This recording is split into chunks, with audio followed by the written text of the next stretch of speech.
Students, आज हम भौतिक शास्त्र में कुछ प्रायोगिक उपकरणों के बारे में चर्चा करेंगे। क्योंकि आप इस समय थ्योरेटिकल चैप्टर्स पढ़ रहे हैं, लेकिन प्रैक्टिकल्स आपका निल है, तो हम प्रैक्टिकल से संबंधित कुछ छोटे छोटे उपकरण जो हैं उसकी चर्चा यहाँ करेंगे।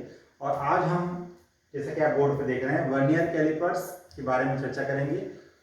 तो शब्द यहाँ पर दिख रहा है कि आपको अल्पतमांक। मन में प्रश्न आता है कि अल्पतमांक का मतलब क्या होता है। अल्पतमांक का मतलब होता है कोई भी मापन यंत्र का वह न्यूनतम मान जिसे वह मापन यंत्र शुद्धतापूर्वक माप सकता है। आप साधारण स्केल से सभी परिचित हैं। इस साधारण स्केल को आपने देखा होगा, और इस साधारण स्केल जब आप देखते हैं तो आप देखते हैं कि 1 सेंटीमीटर, 2 सेंटीमीटर, 3 सेंटीमीटर, इस तरह से यहाँ पर खाने बने हुए हैं। 1 सेंटीमीटर 10 बराबर हिस्सों में बटा हुआ है। इसका मतलब है कि इससे हम न्यूनतम दशमलव के बाद केवल एक अंक तक सही माप कर सकते हैं, क्योंकि ये 1 सेंटीमीटर 10वें हिस्से में बटा हुआ है। तो इसका अल्पतमांक है 0.1। अर्थात यदि हमें किसी छड़ की लंबाई या किसी वस्तु की लंबाई को, मान लीजिए उस वस्तु की लंबाई है 1.1 सेंटीमीटर, तो हम नाप लेंगे 1 पूरा और एक उसका हिस्सा ले लेंगे 1.1। यदि हमको नापना है 2.7 तो हम नाप लेंगे 2 और उसके 7वां हिस्सा, तो 2.7 हो जाएगा। लेकिन अब यहाँ प्रश्न उठता है कि यदि कोई भौतिक राशि क्या एक्यूरेट माप मानना, मान लीजिए उसका एक्यूरेट माप है 2.75, अर्थात दशमलव के बाद 2 अंकों तक नापना है, तो फिर हम इस साधारण स्केल का उपयोग नहीं कर सकते, क्योंकि इसका अल्पतमांक केवल दशमलव के बाद एक अंक तक ही एक्यूरेट माप देता है। तो उसके लिए बनाया गया है वर्नियर कैलिपर्स। तो वर्नियर कैलिपर्स एक ऐसा यंत्र है जिससे हम दशमलव के बाद 2 अंकों तक किसी भी भौतिक राशि का सही मान ज्ञात कर सकते हैं। अब वर्नियर कैलिपर्स मैं समझता हूँ आपने सभी ने कहीं ना कहीं छोटी कक्षाओं में 10th वाले बच्चों ने देखा होगा, 10th क्लास में देखा होगा, 11th 12th में तो हम इसको देख ही रहे हैं। 11th में आपका प्रैक्टिकल्स भी है, 12th के बच्चों को भी इसका उपयोग आना चाहिए। आपने 11th में सीखा है। ये वर्नियर कैलिपर्स मेरे हाथ में जो आप देख रहे हैं, इसके पार्ट्स के बारे में मैं कुछ चर्चा करता हूँ। इसके जो पार्ट्स हैं, सबसे पहले आप ये देख रहे हैं, इसमें ये जो पट्टी है ये कहलाता है इसका मुख्य स्केल। इसमें 0 से लेकर करीब 12 सेंटीमीटर तक के हिस्से बने हुए हैं। नीचे जो है छोटी लाइनें हैं जो कि सेंटीमीटर को प्रदर्शित करती हैं, जबकि ऊपर वाले हिस्से में बड़ी बड़ी लाइनें हैं, मतलब इंच के रूप में व्यक्त किया जाता है। तो ये कहलाता है आपका मुख्य स्केल। इसके अतिरिक्त मैं इसको जो चला रहा हूँ, ये जो खिड़की नुमा आप देख रहे हैं, ये जो हिस्सा है, इस हिस्से में भी 1 से लेकर 10 लाइनें बनी हुई हैं। ये कहलाता है आपका वर्नियर स्केल। ठीक है। इसके अतिरिक्त आप देख रहे हैं कि मैंने जब इसको पीछे करा तो ये हिस्सा, एक पट्टी निकली यहाँ पर एक छोटी सी, ये किसी भी वस्तु की गहराई नापने के काम आती है। यदि हम किसी वस्तु की गहराई नापना चाहते हैं, जैसे कि यहाँ पर हम जो एक पेन का ढक्कन है मेरे पास, और उसकी गहराई नापना चाहते हैं, तो हम उसको यहाँ पर टच करा सकते हैं और यहाँ से फिर रीडिंग्स ले लेंगे। तो इस तरह से इसके अतिरिक्त यहाँ पर आप देख रहे हैं इसके जबड़े हैं, जिसके बीच हम किसी वस्तु को फंसाएंगे, जिससे हमको इसका जो भी माप है इसका प्राप्त हो जाएगा। तो यहाँ पर मैं देख रहा हूँ कि आपने वर्नियर कैलिपर्स के बारे में देखा, ये इसका नट लगा हुआ है, ताकि यदि हमको रीडिंग को टाइप करना है तो हम उसको यहाँ से टाइप कर देंगे, और साथ में इसको चलाने के लिए, आसानी से आगे पीछे करने के लिए एक और यहाँ पर एक नट लगा हुआ है। तो इस प्रकार से ये आपका वर्नियर कैलिपर कहलाता है। तो ये हो गया मुख्य स्केल, ये हो गया आपका वर्नियर स्केल। इस पर भी खाने बने हुए हैं, 1 से लेकर 10 तक लाइनें बनी हुई हैं। ये आपका जबड़ा है जहाँ पर आप वस्तु को लगाएंगे, और ये स्केल, ये डेप्थ नापने के लिए, गहराई नापने के लिए पट्टी भी लगी हुई है। तो ये इसके बारे में जानकारी है। अब यहाँ पर हम इसका अल्पतमांक क्या होगा, अर्थात इससे हम कितना न्यूनतम मान निकाल सकते हैं, उसका एक सूत्र लिखा हुआ है कि मुख्य स्केल का 1 भाग बटे वर्नियर स्केल पर खानों की संख्या। मुख्य स्केल का 1 भाग साधारण स्केल के समान ही इस पर भाग बने हुए, 1 सेंटीमीटर 10 हिस्सों में बटा हुआ है। तो मुख्य स्केल का जो 1 भाग है इसका, वो कहलाएगा 0.1। वर्नियर स्केल पर खानों की संख्या, वर्नियर स्केल पर आप खाने देखेंगे तो यहाँ पर छोटी छोटी लाइनें बनी हुई है, 10 लाइनें बनी हुई, 10 खाने बने हुए, तो हम कहेंगे वर्नियर पर खानों की संख्या 10। इस प्रकार 0.1/10 इज 0.01, और इसको हम सेंटीमीटर में शो करेंगे। इस प्रकार ये वर्नियर कैलिपर्स का अल्पतमांक हो गया 0.01 सेंटीमीटर में। तो याद रखिएगा कि वर्नियर कैलिपर से हम दशमलव के बाद 2 अंकों तक सही मान ज्ञात कर सकते हैं। चलिए अब इसके बाद हम इसकी त्रुटियों के बारे में चर्चा करते हैं। अब हम देखें कि इसका उपयोग कैसे करते हैं। इसके उपयोग करने के लिए सबसे पहले हम इसके दोनों जबड़ों को मिलाते हैं और देखते हैं कि उपकरण बिल्कुल सही है, इसमें किसी प्रकार कोई त्रुटि तो नहीं है। इसकी त्रुटि को देखने के लिए हमने दोनों जबड़ों को बिल्कुल टाइट मिला दिया यहाँ से, और हम देखते हैं कि इसका जो पहली लाइन है वर्नियर स्केल की 0 और मुख्य स्केल का 0 एकदम सीध में होना चाहिए। और इसका मतलब यदि एकदम सीध में है तो इसका मतलब है हमारा उपकरण बिल्कुल सही है। तो मेरे पास जो उपकरण है वर्नियर कैलिपर्स इसमें बिल्कुल सही है, इसमें किसी प्रकार की कोई त्रुटि नहीं है। लेकिन हो सकता है कि आप प्रैक्टिकल लैब में जो उपकरण से प्रैक्टिकल करें उसमें कुछ त्रुटि हो, तो आपको ज्ञात करने के लिए दोनों जबड़ों को मिलाना है और देखना है कि यदि ये 0 एकदम सीध में नहीं है तो फिर क्या करें। तो हम देखेंगे, मान लीजिए कुछ ऐसी कंडीशन बन जाए कि ये जो मुख्य स्केल का 0, यहाँ पर 0 लिखा हुआ दिखेगा आपको, जब आप प्रैक्टिकल करेंगे तो और क्लियर हो जाएगा। इसका 0 मुख्य स्केल का 0 वर्नियर की जो पहली लाइन है, वर्नियर स्केल की जो 10 लाइनें बनी है, अर्थात वर्नियर का जो पहली लाइन अर्थात उसका 0 से यदि मुख्य स्केल का 0 आगे चला गया तो इसका मतलब है ये धनात्मक त्रुटि कहलाएगी। कौन सी त्रुटि कहलाएगी? यदि मुख्य स्केल का 0, मुख्य स्केल का 0 वर्नियर स्केल के 0 से आगे निकल जाए, आगे निकल जाए।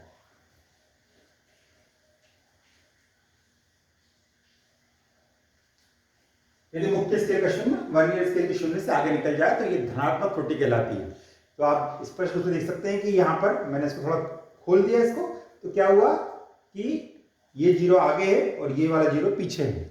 कब? जबड़ों को मिलाने पर, है ना। ये उपकरण में तो कोई त्रुटि नहीं है, लेकिन बाई चांस आप जो प्रैक्टिकल लैब में कर रहे हैं उसमें ये त्रुटि हो सकती है। याद रखिएगा, यदि मुख्य स्केल का 0 आगे चला गया और वर्नियर का 0 पीछे रह गया तो ये कहलाती है धनात्मक शून्यांक त्रुटि। यहां मैं दाएं तरफ चले जाए बाएं तरफ चले जाए ये नहीं कह रहा हूं, क्योंकि ये बड़ा कंफ्यूजिंग होता है कि कौन सा दाया कौन सा बाया, बड़े हम कंफ्यूज रहते हैं। तो इस बात को दिमाग में रखिए कि मेन 0 आगे मतलब धनात्मक और मेन 0 पीछे मतलब ऋणात्मक। तो धनात्मक त्रुटि क्या हुई? यदि मुख्य स्केल का 0 वर्नियर के स्केल को 0 से आगे चला जाए तो वो धनात्मक शून्यांक त्रुटि है, और इस धनात्मक शून्यांक त्रुटि को ज्ञात कर लिया जाता है और इसको अंत में कुल पाठ में से घटा दिया जाता है। इसके भी अतिरिक्त दूसरी है ऋणात्मक शून्यांक त्रुटि। यदि दोनों जबड़ों को मिलाने पर मुख्य स्केल का 0 पीछे रह जाए और वर्नियर का 0 आगे चला जाए तो ये हो जाएगी आपकी ऋणात्मक शून्यांक त्रुटि। मतलब जस्ट इसके विपरीत, मुख्य स्केल का 0 वर्नियर स्केल के 0 से पीछे रह जाए, पीछे रह जाए,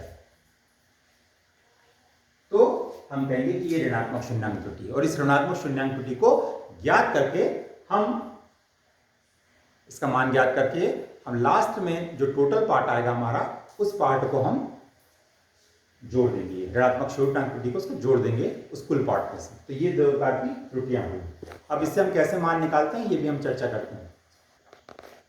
अब हम देखते हैं कि वर्नियर कैलिपर से हम किसी भी वस्तु की रेडियस निकालना, जैसे मेरे हाथ में एक पेन है और इस पेन में जो वृत्तीय हिस्सा है उसका हम रेडियस निकालना चाहते हैं या व्यास निकालना है, तो व्यास को आधा कर देंगे तो वो अपने आप त्रिज्या हो जाएगी। तो हमें क्या करना है? जैसा कि मैंने बताया कि हम दोनों जबड़ों को मिलाएंगे, हम देखेंगे शून्यांक त्रुटि है कि नहीं, और शून्यांक त्रुटि है यदि तो उसको निकाल लेंगे। क्योंकि मेरे पास में जो वर्नियर कैलिपर्स है उसमें किसी प्रकार कोई शून्यांक त्रुटि नहीं है, इसका मतलब है कि मैं दोनों जबड़ों के बीच हम इस पेन को फंसा देंगे और इसको इस तरह से टाइट करेंगे कि ये ना तो बहुत ढीला हो ना बहुत टाइट हो, क्योंकि यदि ढीला होगा तो गिर जाएगा और ज़्यादा टाइट हुआ तो दब भी सकता है। अब इसको लगाने के बाद हम इसको यहां पर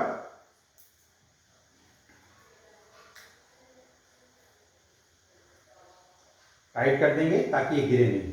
अब हम देखते हैं इसमें कि ये आगे खसक चुका है, तो मुख्य स्केल के कितने भाग वर्नियर स्केल की पहली लाइन से आगे जा चुके हैं, यह रीडिंग लेने का तरीका है।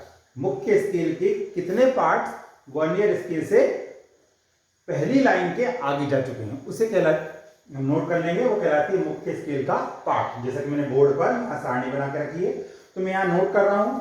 यहां पर 1.2 पार्ट जो है ये आगे जा चुके हैं, तो यहां पर मैं लिख दूंगा 1.2।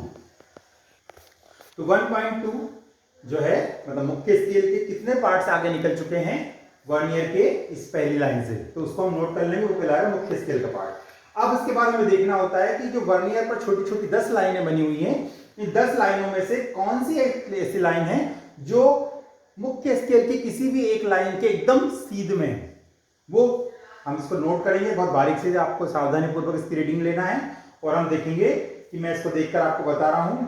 ये करीब हम मेरे पास 6वीं लाइन ऐसी है जो एकदम सीध में है, अर्थात इन 10 लाइनों में से ऐसी एक आपको लाइन जरूर दिखेगी जो कि वर्नियर लाइन के एकदम सीध में है। यहाँ हम सेंटीमीटर वाला ही रीडिंग ले रहे हैं, ऊपर इंचेस वाला रीडिंग नहीं ले रहे हैं, क्योंकि हम सेंटीमीटर में निकाल रहे हैं। तो हम देखेंगे कि वर्नियर की कौन सी 10 लाइनों में से ऐसी एक लाइन है जो मुख्य स्केल के किसी भी लाइन के एकदम सीध में है। तो यहाँ 6ठी लाइन एकदम सीध में है, तो मैं यहाँ वर्नियर का पार्ट लिख दूंगा 6।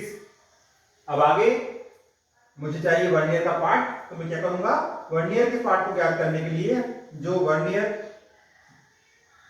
का जो पार्ट है उसमें अल्पतमांक का गुणा कर देंगे, तो हो जाएगा 6 इंटू 0.01 मतलब 0.06 वर्नियर। इसको हम यहां पर इसको इस तरह से लिख सकते हैं, वर्नियर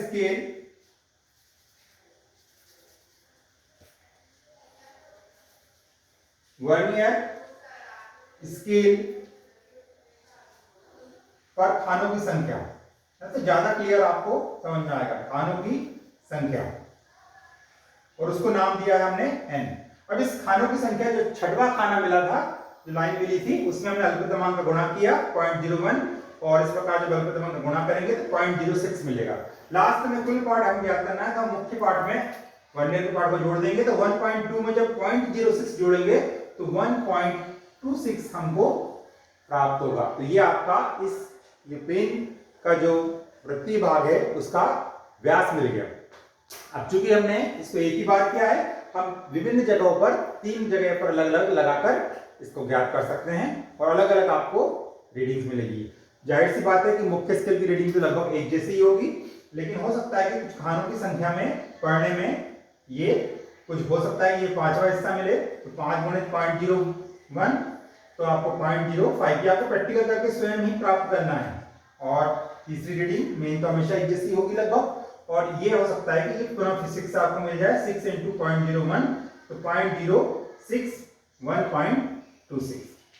कम से कम 3 रीडिंग्स लेना है आपको, इसको अलग अलग जगह पर फिट करके। तो इस प्रकार से हमने कुल पार्ट प्राप्त किया 1.26, 1.25 और 1.26। याद रखें, इसमें सावधानी बरतना है कि जब भी आप रीडिंग लें तो अपनी आंखों को इस स्केल के एकदम सीध में रखें, क्योंकि आप तिरछी तरह से लेंगे तो रीडिंग में कुछ प्रॉब्लम हो सकती है, त्रुटि आ सकती है। तो इस प्रकार से हमने 3 रीडिंग्स दी, तीनों को जोड़ दें और 3 से भाग दे दें।